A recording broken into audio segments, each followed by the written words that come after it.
institution.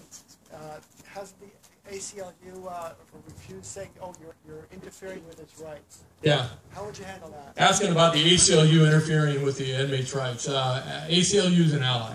And here's the one thing we fail to do, and I've used ACLU to my advantage often, is that they're just one of the many stakeholders. And I say this to any law enforcement officer. Why is it you hate the media, and why is it you hate the ACLU so much? They don't like them. But they're an outstanding ally. I've worked with Peter Eliasberg, and I'm going to continue to do so. He's the chief attorney for the ACLU.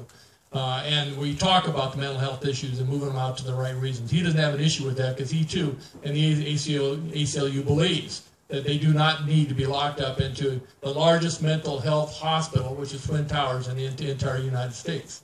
So I think they're going to be an ally on this, and I've talked to them often about it. So I don't think that's going to be an issue.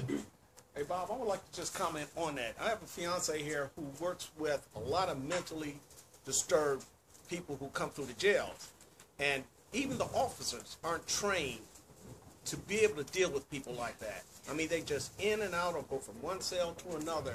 So that's an issue that definitely needs to be addressed as far as getting the mentally disturbed individuals out of the jail in a location which would be safe for them and safe for the officers. Absolutely. Talking about the mentally ill being a safe environment and the fact that our deputies aren't doing the right thing and addressing these issues, that is a significant problem.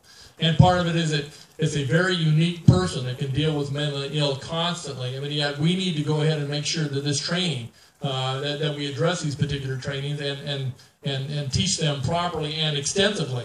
And I say that from a standpoint of we've been under a consent decree of the state of California since 2002 on mental health issues, of which Lee Baca last year said, well, I didn't even know we were under a mental health decree, because we're failing to adhere to the mental health issues that's going on. There's one significant incident that occurred, the death of a lady who was mentally ill. She was released from Malibu Lost Hills Station at about 1 o'clock in the morning, mentally ill, female. She ended up dead. Why did we do this? This is unacceptable. The department got sued over it. It's because we're callous and we don't care about the constituents that we're there to protect. This is solely about public service, not about self-service. Don't get them out of your cells because you don't want to deal with the mentally ill. You got to help them. The mother, and I listened to the phone calls, called up and said, I'll be there in the morning to pick her up. Please don't release her. And they kicked her out the door. And she's dead. And it's still an unsolved crime. Unacceptable. You hit the nail on the head, and we can't ignore the fact that this stuff is going on.